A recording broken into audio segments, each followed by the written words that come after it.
and even though this connects with one another until they decide to act.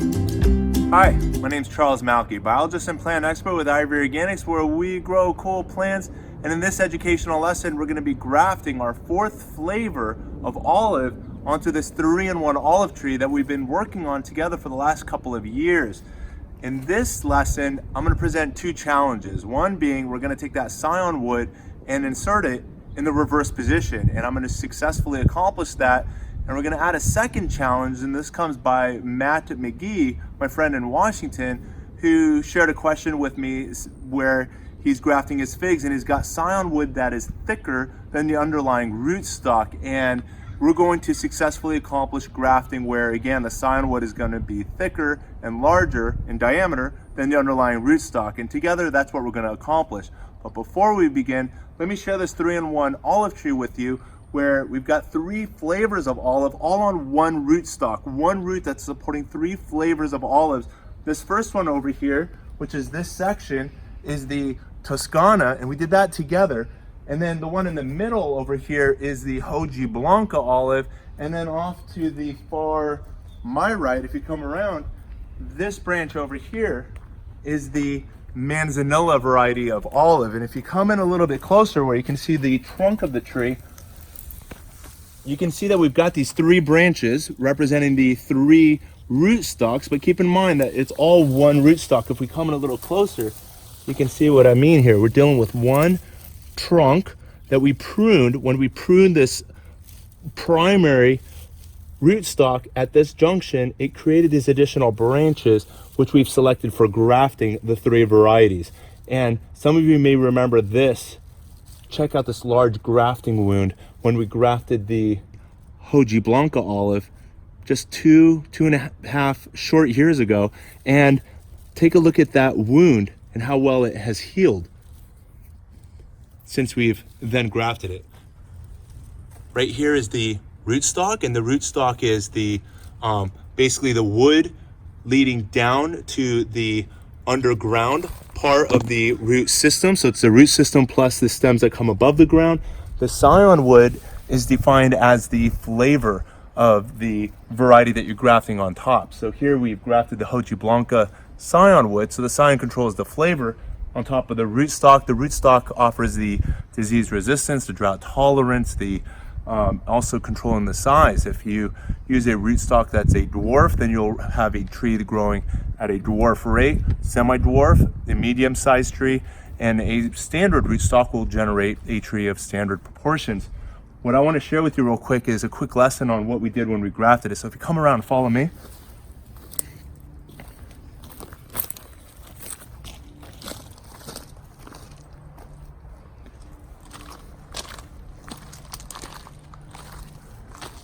So come in here real quick. I just want to share with you the wound and how we've been taking care of and preserving this area over here. If you come in a little closer, you can see again, this is the rootstock right there. We then cut the rootstock and grafted right in this zone the Hoji Blanca, which is the flavor of olive that we wanted on top of the rootstock. You can see how well it has since healed. What we've been doing to preserve it is we've been using this product over here, the Ivory Organics 3-in-1 Plant Guard, protection against damaging sunburn, insects, and rodents. And it's for use on roses, fruit and nut trees, ornamental trees, and shrubs. And the way it works is it's got all of these oils in it. These are the active oils you can find in it. They include castor oil, cinnamon, clove, garlic, peppermint, rosemary, and spearmint. Oils that are naturally insect and rodent resistant oils, and naturally plants that would repel insects and rodents on their own. And then it also includes these base ingredients that also offer some defenses as well to insects. But by protecting these surfaces, as you can see again, this is a large wound, large grafting wound that was created. This here needs to continuously be protected to also keep diseases and pests such as beetles and termites out of the wood, which is the supporting structure of the tree. Otherwise, it'll begin to hollow the plant out and shorten the life of the plant. So what we've been doing periodically, on average about once a year, is we'd come with our brush and we would protect those exposed surfaces, protecting the graft, and again, any pruned surfaces as well from possible invaders. And that's helped us maximize the health of the plant.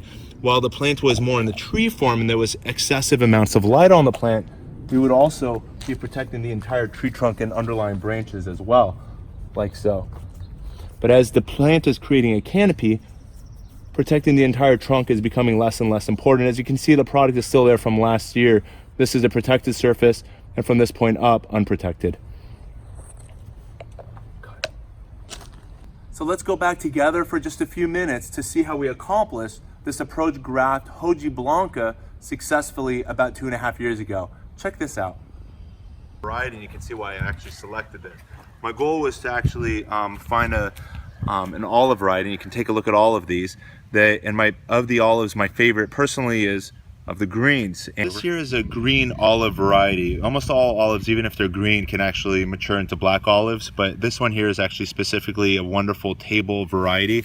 And the type of the olive, and hopefully I can read this right to you, is called olive Hoji Blanca. Here's actually in the summer, it's basically reflecting the heat. So, and if you actually notice and watch trees more carefully, you'll notice that some tree trunks will actually crack from overexposure to the sun. You can see right now the tree doesn't have a canopy that's shading these lower branches. And this technique that I'm going to do right now, you can actually graft at any time of the year, preferably any season except for winter, because the plant's growth and the metabolism is a lot slower. But this technique can be used spring, summer, and fall, which is superior to any other grafting method. So the branch I'm going to select is actually one of the highest. I'm actually going to graft this stem right in this place, and I'm going to show you how we're going to do it. Like so, we can actually go up a little higher. So I'm basically removing anything that's going to be below my graft point, and I just want to make sure any of those leaves and branches are not in the way. So I'm actually just removing all of these leaves here. We're going to get through the bark. We're trying to get to the cambium tissues, and we're going to just open that a little bit more, and we're going to try to open it about 1/2 inch to 1 inch down. Zoom in. So I'm pulling that out. You can see again the white wood and then the green cambium tissues that exist right below the tree's bark. And if you zoom in and over here, hopefully you can actually get that. Tap that right there. So hopefully you can see its bark. So now we're basically going to measure from this point, that node, to this point. We're going to basically expose the whole backside. Keep on shaving, taking off the wood, exposing the cambium tissues.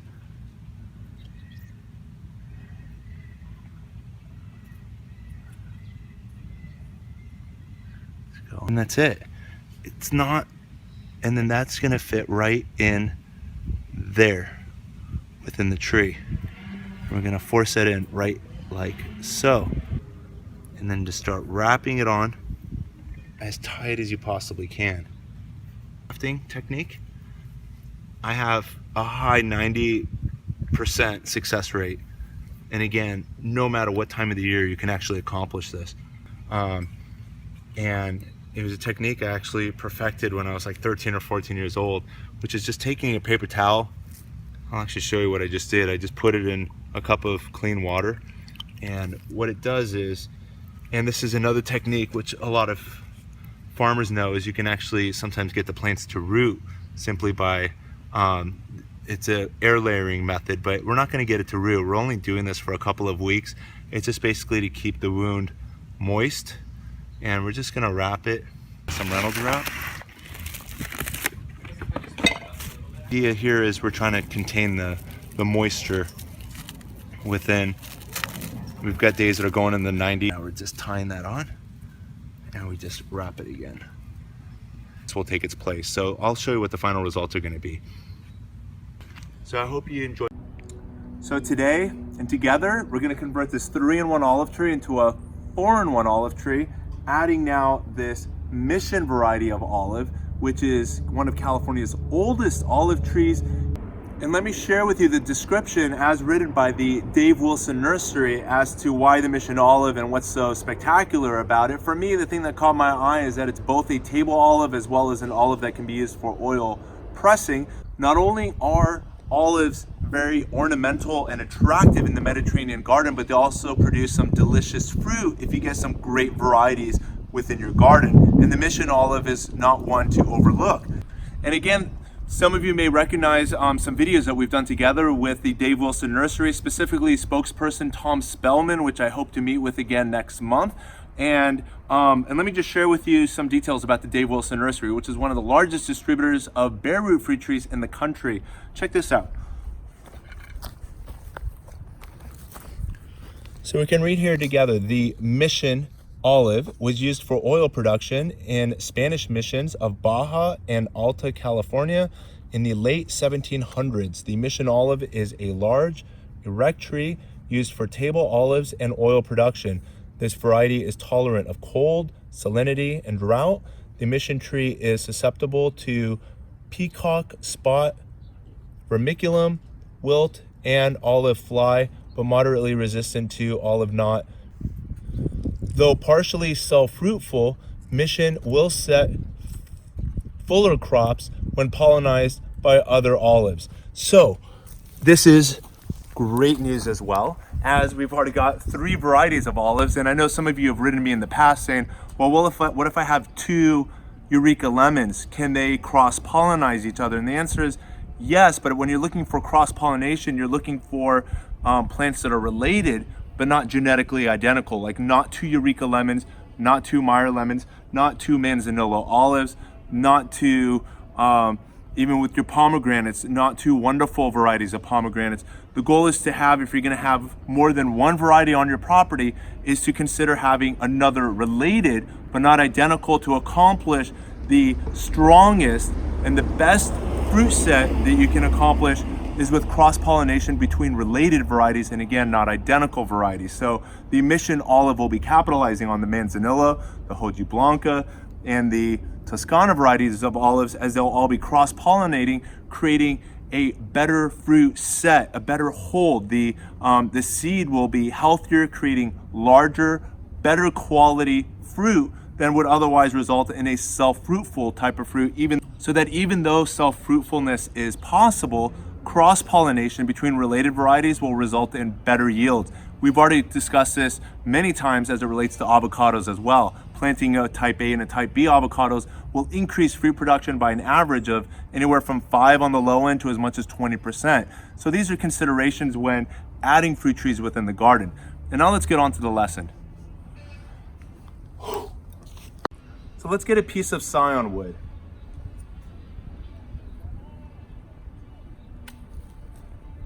If you come in a little closer, you can see here that if we were to graft this variety, which we just took off of the Hoji Blanca variety of olive, you can quite easily tell that this is the bottom of the Scion wood and that this here is the top. So sometimes when you bring the Scion wood home, it's less obvious what's the bottom of the Scion wood and what's the top. If you come in a little closer, you'll see what I mean. If we cut this up a little further into a less recognizable top and bottom and just cut it like so, you might be more confused to identify what's the top and what's the bottom. The indicator when identifying top and bottom is you would simply look for the leaf scar, which would be right here. And the leaf scar is always going to be below the bud, and that can also give you a direction of where the bottom and the top of the Scion wood. So again, leaf scar is always going to be below the bud. Leaf scar again, right here, is below the bud, which we just cut off. And that pattern continues up. But my number 1 tip, and again, it doesn't matter if you've got the Scion wood in the up direction or the upside down direction, you will still accomplish successful grafting if you align the cambium tissues. And let's start off with that point. Let me show you the cambium tissues. If you come in a little closer, let's peel back the bark. Underlying the bark is the cambium tissues. If we just peel back like so, you can see that green surface right there. If we go a little deeper, we're going to get to the underlying supporting wood. as indicated by that white line. So the white line is the underlying supporting wood. The cambium tissues wrap the supporting wood and underlies the exterior bark. As long as the cambium tissues, which control these vessels known as xylem and phloem. So the xylem and phloem are the tubes in that cambium tissue in one direction. The phloem moves in a different direction, but these straws can be reversed and still accomplish successful grafting. And we're gonna do that together starting now. My favorite of the grafting methods is a method known as the approach graft. The approach graft is basically two plants resting on their own roots, such as this here, or bring in the olive tree, this one it being the mission olive, on its own root. It's going to remain there while we graft the two tissues together, allow them to heal for the next 6 to 10 weeks, and then we separate the union as we did, and we just shared with you the demonstration on how we accomplished that for the Hojiblanca about 2.5 years ago.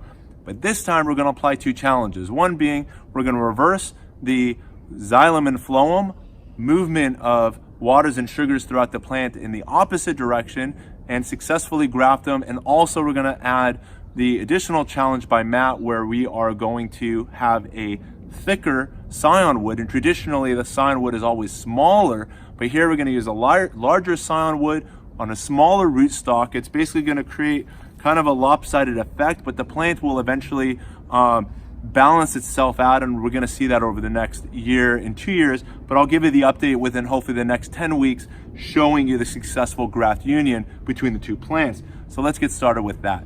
The first thing we're going to do is I'm going to select the rootstock, and the rootstock again is defined as the plant that's going to be supporting the graft. We're talking about the roots and the stem of the plant that's going to support the Scion wood, which it brings in the flavor. The mission olive is going to be our flavor, also known as the Scion wood. Our rootstock is going to be this particular branch over here, which we're going to follow off of the Hojiblanca variety. My goal is to basically graft this branch over here. So this branch is the Hojiblanca variety. My goal is to graft it, and then we're going to stake it into a position that'll be in the center of the plant. I'll then, through pruning practices, make way where the mission olive will have a nice sufficient area of light, where it'll continue to grow and ultimately support fruit. Right now it appears a little bit crowded, but again, through pruning practices, what I call balancing the strengths, you can see that we've got 3 beautiful varieties of olives, and each of them are in their 1/3 respective position, and all of that is accomplished through pruning. On its own, the Hojiblanca, which was our first graft, would dominate, and these other two would basically peril in the shade of just the Hojiblanca. Well, we've been keeping the Hojiblanca in check and allowing these other two an opportunity to grow, and as you can see, they're all doing quite successfully well. So let's go and prepare the rootstock now. And here we're going to be using this tip, and as you can see, look at how small and narrow this tip of the Hojiblanca is compared to mission olive, which is a lot thicker. So here you can see the thickness of the root of our Scion mission wood, and this is the Hojiblanca rootstock. And like I said, we're going to graft them together and then eventually reverse the direction like so. So let's prepare the rootstock first. What we're going to do is basically create a V-shaped tip. We'll strip the leaves to get them out of the way. So we'll have room for this procedure. We're going to cut the tip off like so. And now we're going to create the V shape that's going to be inserted into the Scion wood.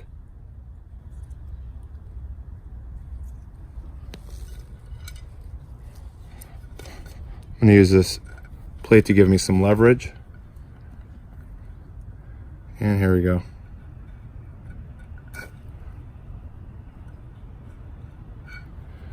And then we can reverse it as well and do the back side as well. If you go too thin, we risk the wood just dying. So you want to make sure that we've got some thickness as well. And again, I'm trying to expose as much of that cambium tissue once we insert it into the Scion wood. So this here is going to be our rootstock.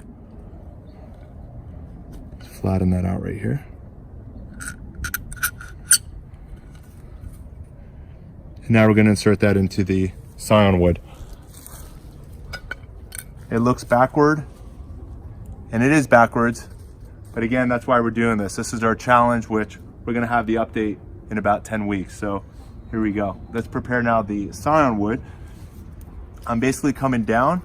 You can see over here that there's some wood over here. I'm not going to chance working with this, as I don't know if it's potentially dead or dying. I'm going to start my graft at this point where I know it's alive, as it's got branches that are thriving at this point. I'm going to basically prune it right there.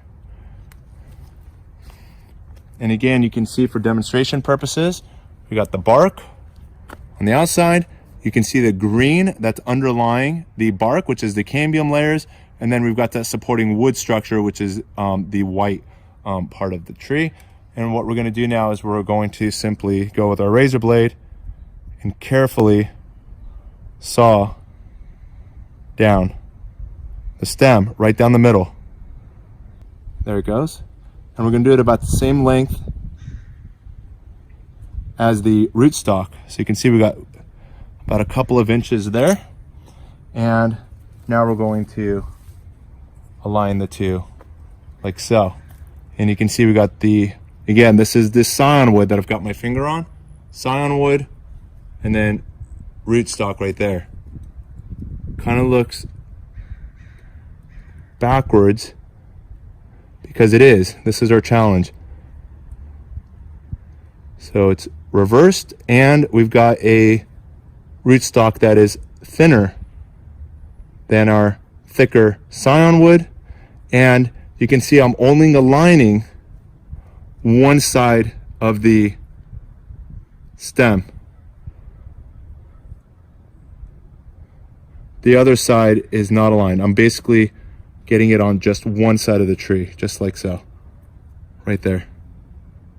You don't put it in the middle, you put it where the barks are aligned. And now we're gonna go with our tie and wrap it. So now we're going with our, one of my favorite strings is just using fishing line, as it's clear and see-through. And I like opening up my approach graft every 2 to 4 weeks to see how the callus tissues are forming. So here we are, securing a knot. And then we're going to fit that rootstock into that wedge, aligning the barks, and most importantly, aligning the cambium layers so that they can callus together.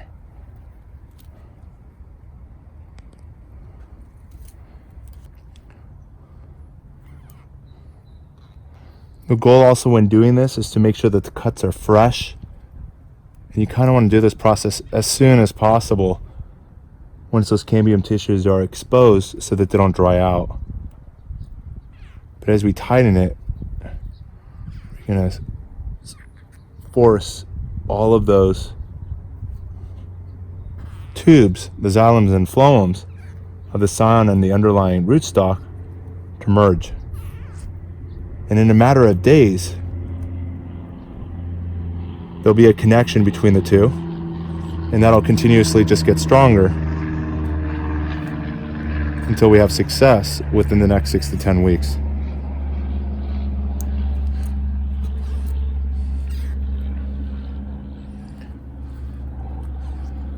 Another great question I get from viewers is, when is the best time to do the approach graft? And the answer is when the plant is most active. And here we are now, the first week of March, and approach grafts work best in spring, in the summer, and early fall.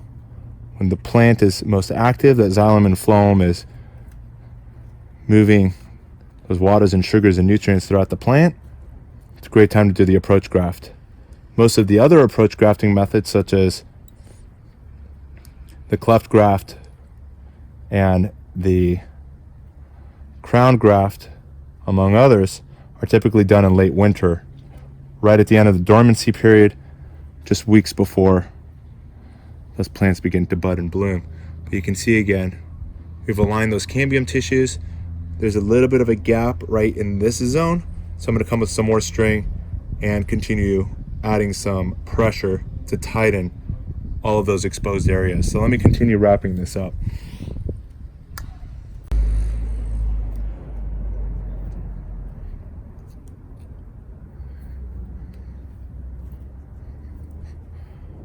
And now we can secure the knot in place, and we can cut off the extra string as well. If you come in a little closer again, you can see the bark on both of these parts. This is going to be the Scion wood on the sides and the rootstock in the middle.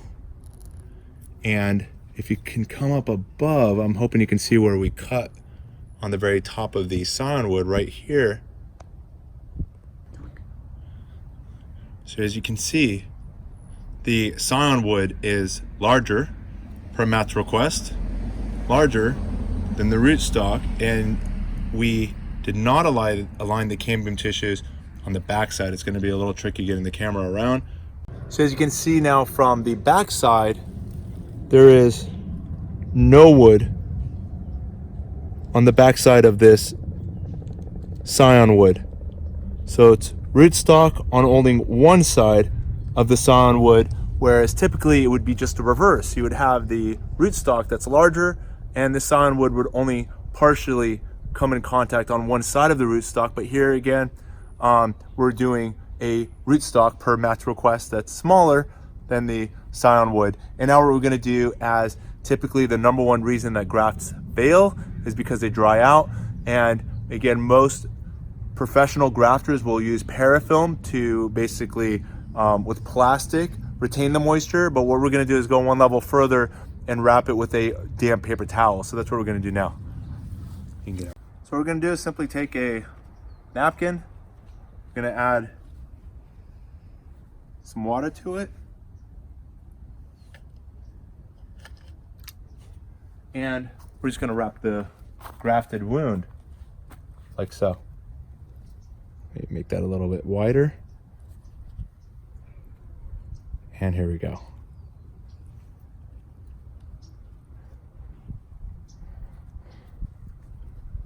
There's a risk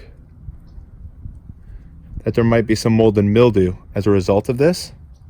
So it's important every 2 to 3 weeks to replace the bandage, and figure you're going to only have to do that once and maybe twice before you see the successful callus tissue below. What we're going to do now is just go with some plastic wrap.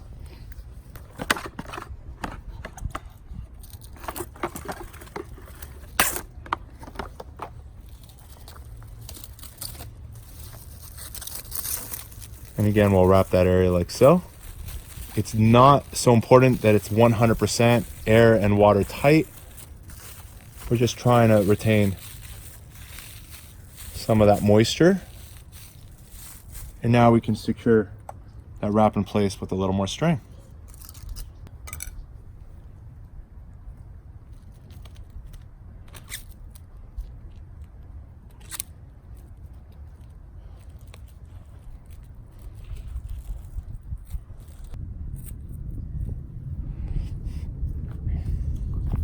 That's about it. Now to improve the vigor within this union, we're going to prune some of the excess branches that are above this particular branch, which is the rootstock, and encourage more growth and more healing and more resources going towards this particular grafted tissue. So what we're going to do is we're going to retrace that branch back. I'm going with my pruners, and again, I'm going to steer a lot of that vigor and growth into this particular branch over the other branches that are behind it. So let's go and do that together.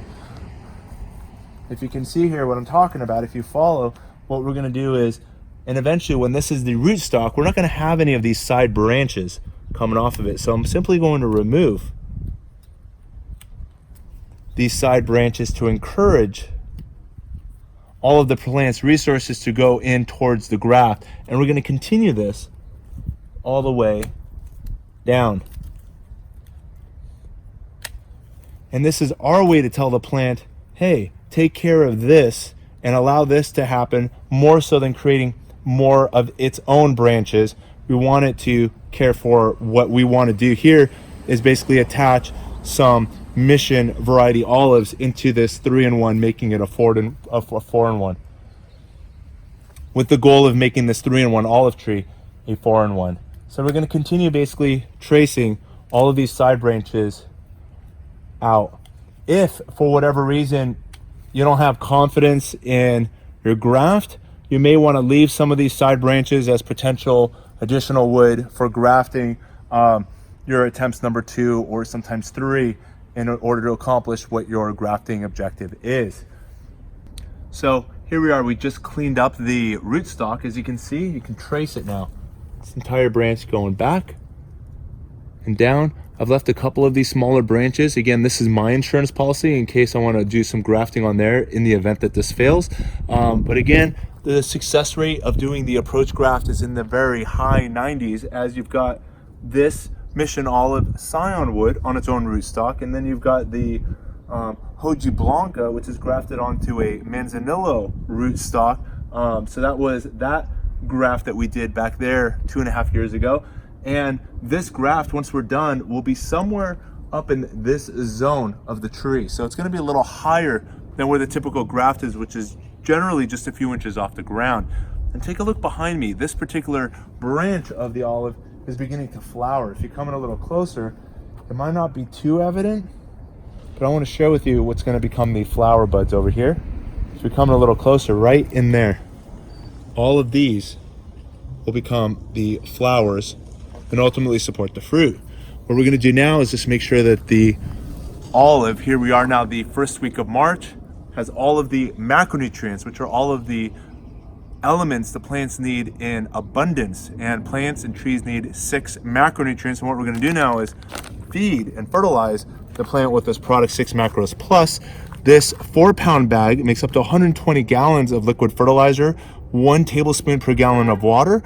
And then there's also an 11-ounce bag, which makes 20 gallons of fertilizer as well.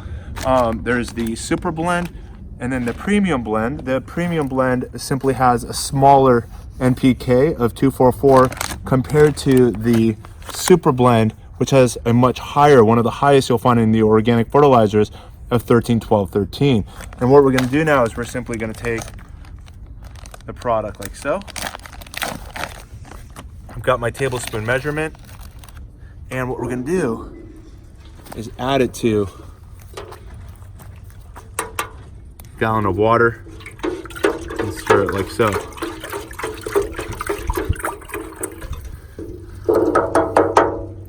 Unless you filter the product first, you can then use it as a foliar spray.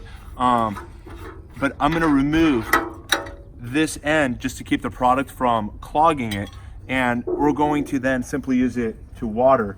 First starting with our Mission Olive, what's going to become our Scion wood. We want to feed this as well to improve the vigor within the graft. And then we're just going to water the entire root zone of our 3-in-1 olive. And actually after today, it's a 4-in-1.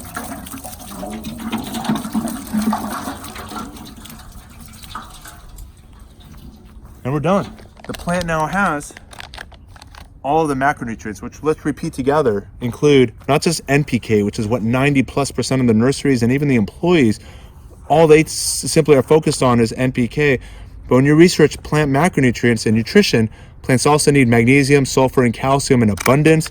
It also has a lot of the micronutrients, which include iron, manganese, zinc, copper, boron, and a whole bunch of beneficial fungus and beneficial bacteria as well. And you can see it's a huge paragraph of derived from ingredients, again, whereas most organic fertilizers are anywhere from 2 to 5 ingredients. So Ivory Organic 6 Macros Plus, and I hope you found this video informative and educational, and if so, be sure to give us a thumbs up. Most importantly, by subscribing below, you'll be connected to this and all of our other educational gardening videos And don't forget to hit that push bell notification. You're going to want to get notified as soon as we do the next follow-up update on this grafting lesson, which you can expect in about 10 weeks, where we will then basically sever the mission olive from its root, and it'll then become entirely dependent on the rootstock of the Hoju Blanca olive. And we're gonna do that and demonstrate that together, like I said, in about 10 weeks. So be sure to subscribe if you haven't done so already. And as always, keep growing with Ivory Organics. Wishing you all happy gardening.